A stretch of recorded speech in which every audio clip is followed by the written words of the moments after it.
Olá, boa tarde. Começa agora mais um programa Mercado Futuro. Eu converso com vocês diretamente do estúdio da B3, Brasil Bolsa Balcão.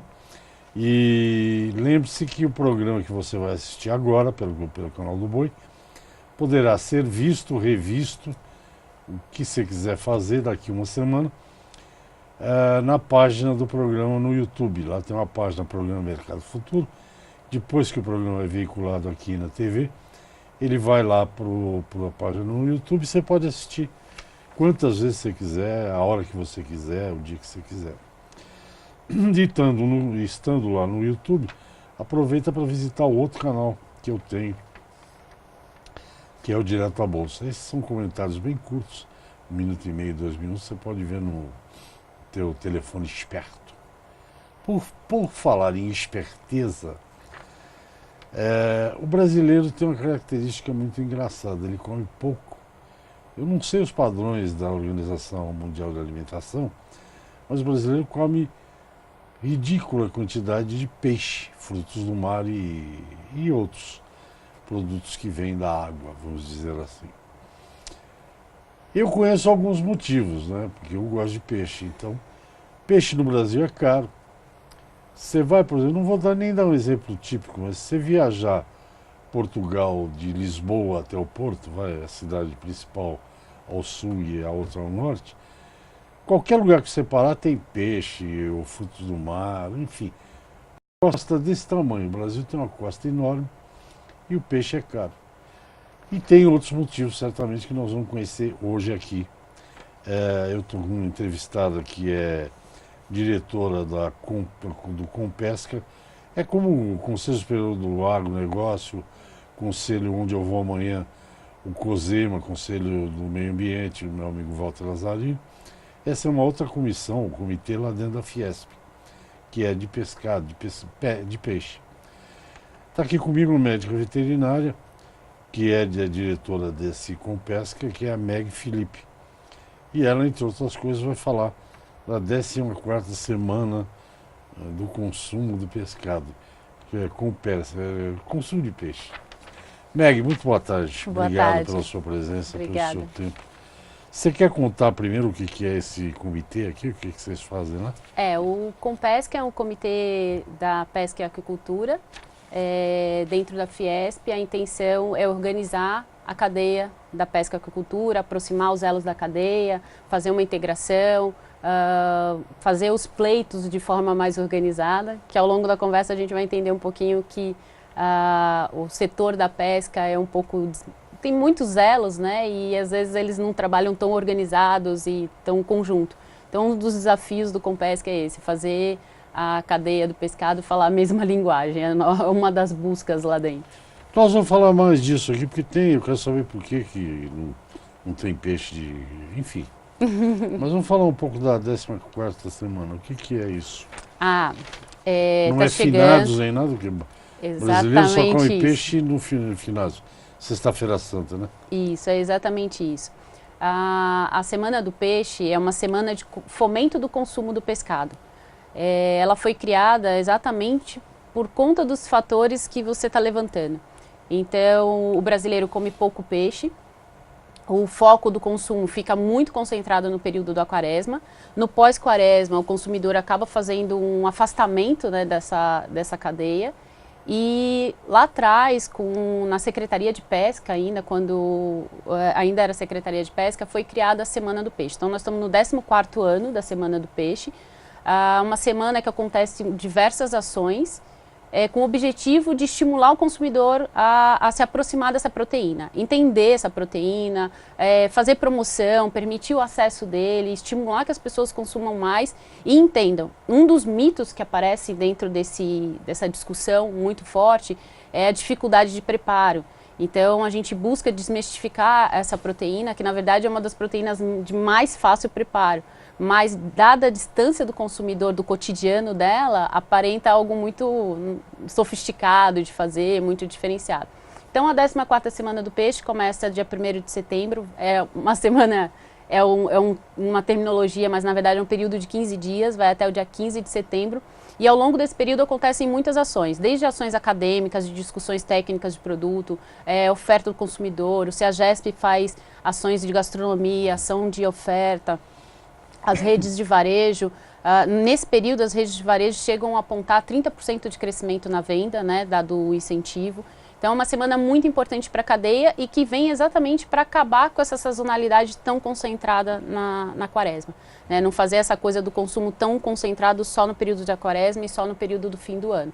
Isso veio ajudar a diluir essa venda ao longo do ano e lembrar o consumidor da importância do consumo dessa proteína.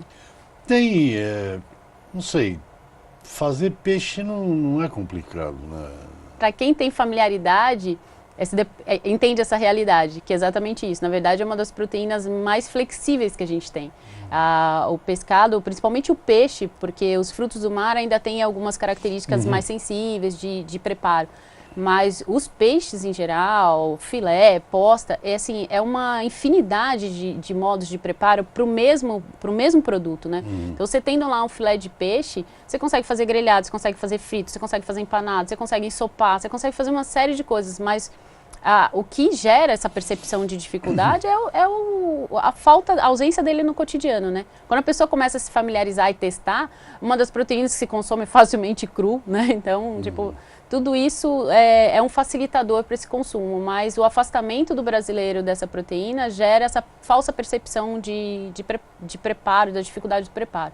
Uma das coisas que a gente só reconhece é que o produto in natura talvez seja uma manipulação um pouco mais desafiadora. Tirar um filé, tirar uma posta, tirar uma pele.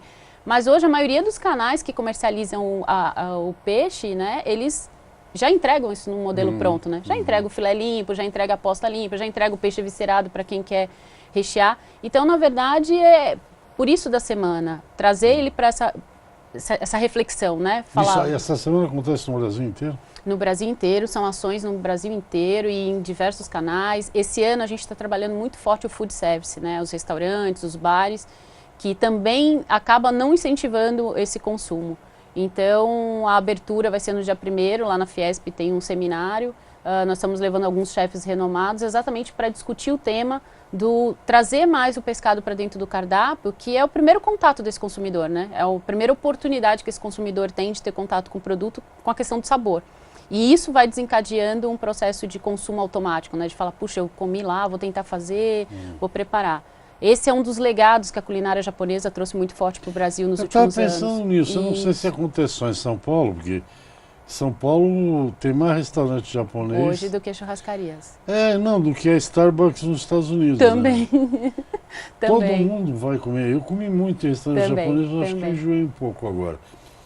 Eu ia perguntar se essa difusão enorme não me fez aumentar o consumo. Muito. Porque eles não consomem só filé de peixe, filé de pescado, que é o mais conhecido. Tem peixe, tem cação, tem atum, tem salmão, tem o diabo, né?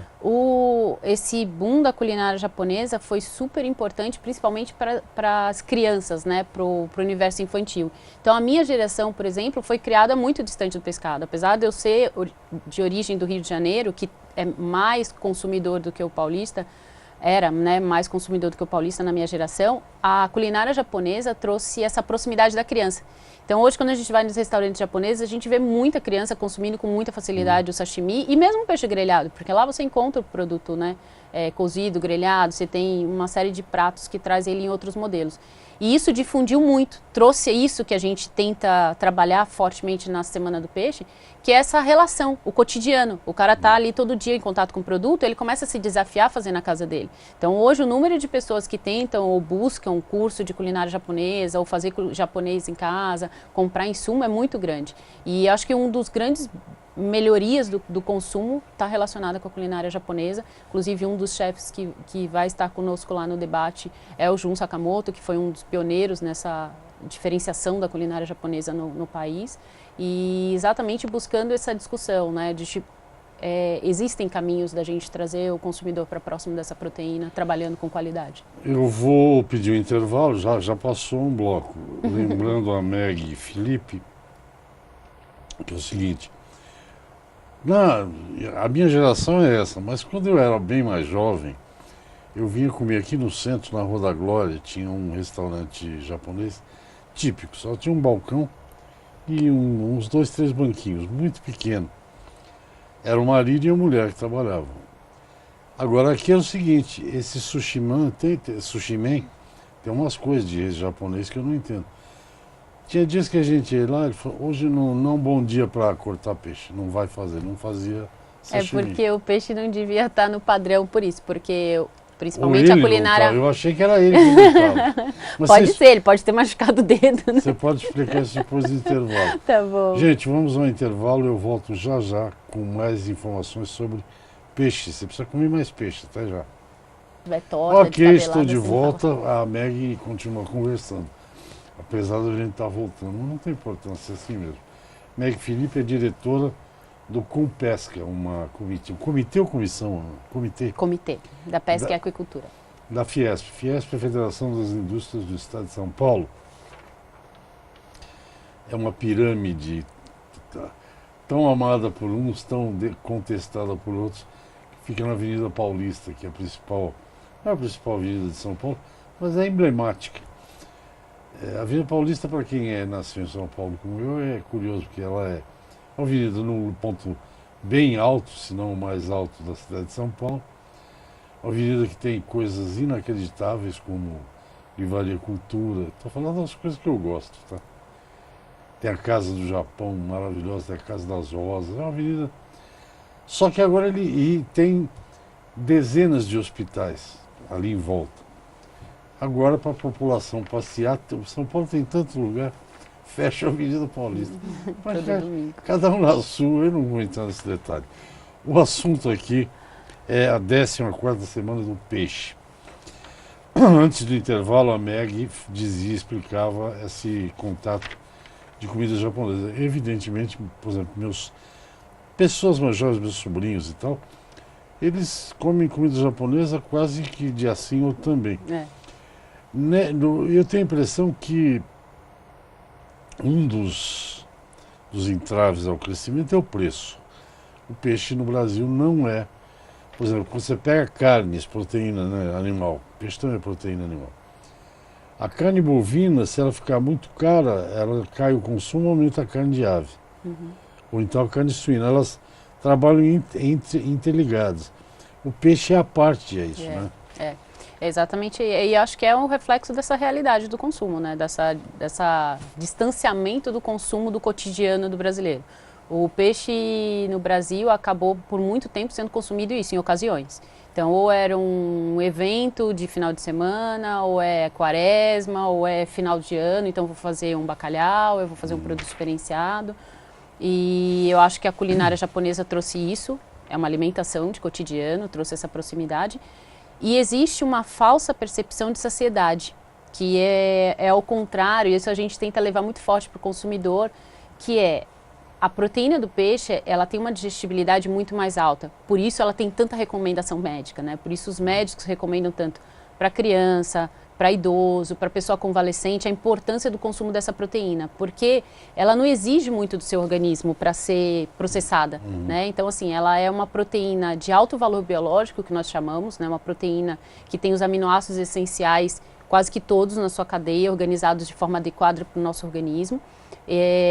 Todas as proteínas têm aminoácidos, mas umas têm valor biológico mais alto, outras têm valor biológico não tão alto. O ovo é uma das proteínas com maior valor biológico, seguida do peixe. E a digestibilidade dela, a alta digestibilidade dela, é um facilitador de consumo. Então, uma pessoa que está debilitada, ou que é muito infantil, ou que é muito idosa, quando come essa proteína, ela tem uma absorção muito mais completa, né? E muito menos desgaste do seu organismo. E essa velocidade de absorção, que dá essa sensação de já esvaziamento gástrico, de que a pessoa já passou aquele peso da comida, para muitas pessoas acham que ela não sacia às vezes como uma outra proteína, e ao contrário, ela foi mais absorvida que outra proteína. Então isso também levou muito a mitos como a população mais carente, achar que se ela comesse um bife e ela comesse um filé de peixe, ela ia estar menos saciada. Então, por exemplo, se eu tivesse que dividir esse valor, porque muitas vezes são equiparados, muitas vezes você vai olhar o preço de uma proteína, um filé, um quilo de um peixe e um quilo de uma proteína bovina, e o preço às vezes está equiparado. Mas aí as pessoas acham que não é justo, que o peixe deveria custar mais barato, e na verdade não, né? É uma proteína que tem todos os desgastes, os investimentos de elo de cadeia como as outras proteínas. Então tem algumas coisas que são reais e tem algumas coisas que são mitos, né? De percepções equivocadas e mitos que foram sendo criados. Então, Um dos impactos, eu acho que no custo dessa proteína é o desordenamento da cadeia, que é um dos desafios do Compesca. nós vamos falar já já. Duas coisas me passaram aqui. A primeira, que tem uma questão cultural, né? Tem gente que só se sente alimentado quando está com o bucho cheio. Eu estou sendo meio grotesco, mas Isso é fato. comeu muita farofa, muita linguiça. Isso. Entendeu? O peixe não dá sem Isso. empanzinamento. Isso, Pelo menos é o que eu percebo. isso. A comida alimenta tanto quanto e você não sai carregado da mesa. Isso pode ser uma coisa. E a outra coisa é, por exemplo, essa 14ª, essa semana de 15 dias aqui. Se alguém que está nos assistindo quiser participar, onde é que tem as informações?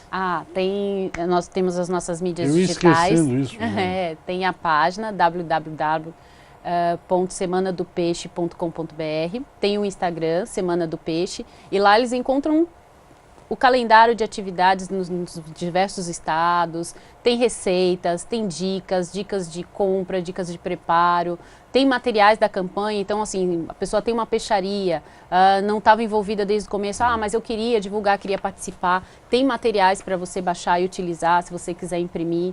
Tem informação para o consumidor, então é um canal bem livre, com várias dicas muito bacanas. Então, assim, vale a pena dar uma olhada para quem gosta da proteína ou quem tem interesse de curiosidades. E lá também tem um espaço aberto, então se você tem dúvida, tem coisas que você quer saber, manda mensagem para a gente que a gente responde. E outra coisa, você falou de peixe e de aquicultura, não é isso? Aquicultura é peixe criado em cativeiro. Isso, peixe isso. ou crustáceo, sei lá o que seja. Tem bastante os moluscos, né? Tem ostra, tem mexilhão, tem bastante coisa. Então, aqui em São Paulo, vou falar de São Paulo que é onde eu sei. Por exemplo, agora todo mundo come um peixe só, que chama St. Peter. Que acho que é um peixe acessível, né? Deve custar menos do que linguado, não sei, imagino eu. Esse peixe é de cativeiro. Esse peixe, em sua grande maioria hoje comercializado, especialmente no estado de São Paulo, é de cativeiro, nos estados do Sudeste é de cativeiro. É uma das aquiculturas mais estruturadas que a gente tem no país. O Brasil tem uma produção bastante expressiva. O Brasil é reconhecido mundialmente como um dos maiores potenciais de aquicultura e pesca, né? E a aquicultura vem fazendo um trabalho crescente de essa organização que eu falo, né? Organização da cadeia. E é um produto excelente. Então, assim, na verdade, o St. Peter é a tilápia, é mesmo peixe, né? A mesma espécie. E, na verdade, ela começou sendo comercializada a partir do cultivo como St. Peter pelo preconceito que as pessoas tinham da tilápia que ficava no rio, porque ela trazia aquele sabor muito carregado, era um produto que não era tratado, não era cuidado, né? Que ficava ali no rio e geralmente estavam em rios às vezes um pouco poluído ou com muita terra, enfim, tinha um sabor de off-flavor que nós chamamos. E hoje não, hoje a aquicultura faz um trabalho bastante estruturado, mas hoje grande parte da população sabe que o St. Peter é a tilápia e que é o mesmo filé. E eu acho que um dos grandes ganhos foi isso, a indústria os frigoríficos terem processado esse produto e trazerem um filé já sem espinho para o consumidor. Então hoje isso praticamente não é processado quase no varejo, para a maioria dos varejos, principalmente da região Sudeste e Sul, já chega processado, um filé limpo, que eles tiram fazem um corte especial que já tira a cadeia de espinha quase que em sua totalidade. E isso aproximou também muito o consumidor. Então a gente vê que essa questão da praticidade hoje, isso em todas as proteínas, né? É muito fundamental, né, para essa relação com o consumo, até pelo tempo que as pessoas têm hoje. Está muito fácil, né? Está muito mais fácil do que era antes. Isso, exato. Você foi cozinhar. Um dia eu quebrei a cara, por exemplo, nesse mercado que você falou que trabalhou muito tempo. Eu resolvi fazer um molho de macarrão que eu tinha lido, que era o prato predileto do mafioso perigosíssimo italiano, mas saiu a receita. Era um peixe bem apimentado, que é um peixe que eu adoro, mas o jornalista não pode fazer tudo o que quer também.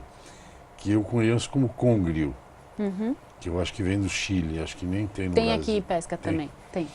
Mas é muito É um saboroso. peixe de águas profundas, portanto ele é de pele. Uhum. Eu fui comprar para fazer esse molho e a atendente falou, quer que eu tire a pele? Eu falei, não, eu tiro. Ah, menino, vamos ao intervalo. E eu continuei tirando pele, horas.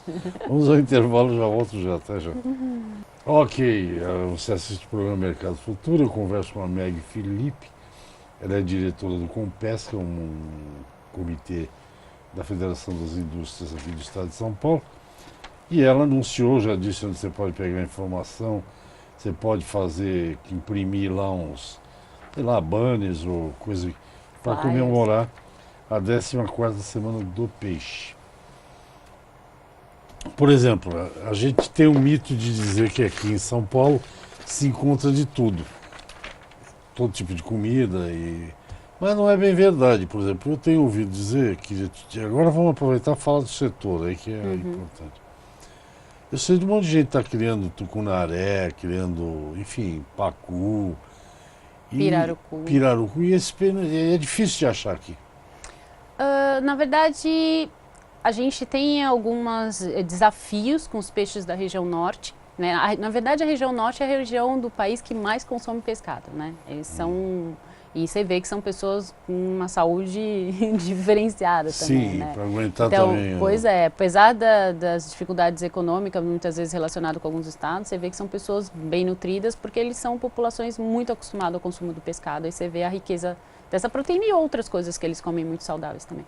Mas, então, assim, o desafio de trazer, por exemplo, um pirarucu é grande, porque a logística e o desafio territorial nosso é bastante expressivo.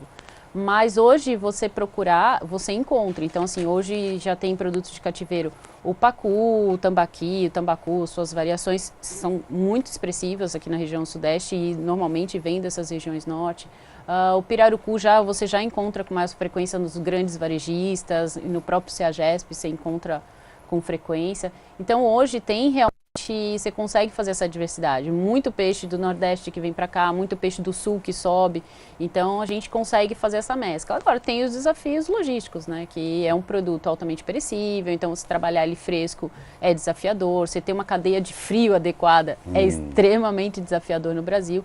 Então, assim, a gente tem algumas brigas aí, algumas conquistas para fazer dentro dessa estrutura da cadeia, mas hoje a gente já consegue fazer um trabalho bem bacana em termos dessa mescla de consumo das espécies, né? Por isso, porque a gente tem uma riqueza, mas a gente tem uma dimensão territorial que dificulta a gente migrar ou mesclar essas riquezas, né? É curioso, porque hoje em dia, por exemplo, você não acha, praticamente não se acha mais camarão fresco. O camarão passou por um processo de congelado escassez bem é expressiva, exatamente. E aí o que o mercado veio fazendo é fazer o congelamento a bordo, que é fazer essa pesca do camarão, já congelar a bordo para ele manter o frescor, né, manter a qualidade desse produto. E aí o desafio, que tem inclusive dicas lá na nossa página da Semana do Peixe, é como descongelar adequadamente, né, para você não perder as características desse produto. Então tem o processo de congelamento que tem que ser bem feito e a partir de um produto com uma qualidade muito boa.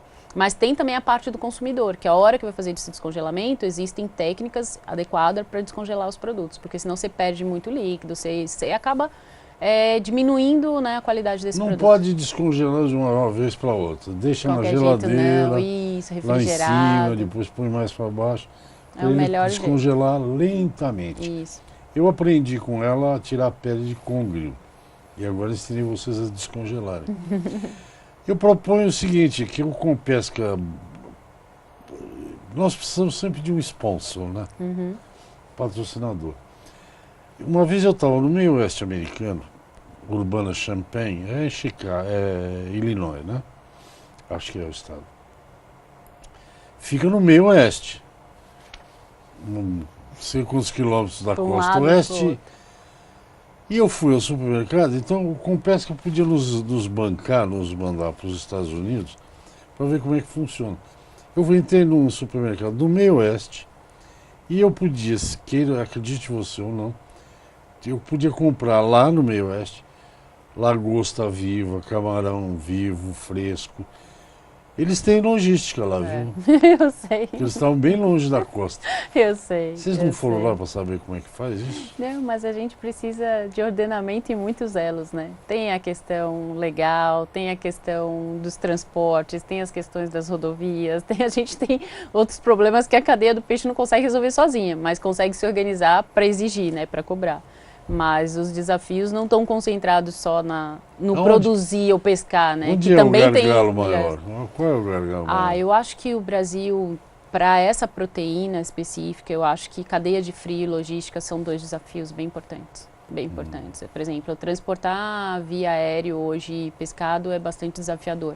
Algumas companhias vêm trabalhando para melhorando esse processo, mas posso dar o exemplo da importação também. Por exemplo, a importação de salmão, por muito tempo nós usamos carregamento aéreo e chegou num ponto que se tornou inviável, da quantidade de perdas que a gente tinha, de produto que ficava parado aguardando inspeção para entrada, descongelava, perdia a qualidade, descongelava não, perdia o gelo, porque ele vem fresco, né? E grande parte do volume de salmão vem resfriado, vem em gelo, caixa de isopor, vem 7 dias de viagem do Chile até aqui. Vem de carro? Hoje vem de caminhão. Hoje vem por via terrestre, a grande desde o Chile. Tem uma polêmica interessante, você que é importador de peixe, diz que salmão bom você tem que comer fresco, e não pode ser de cativeiro, porque de cativeiro perde o gosto.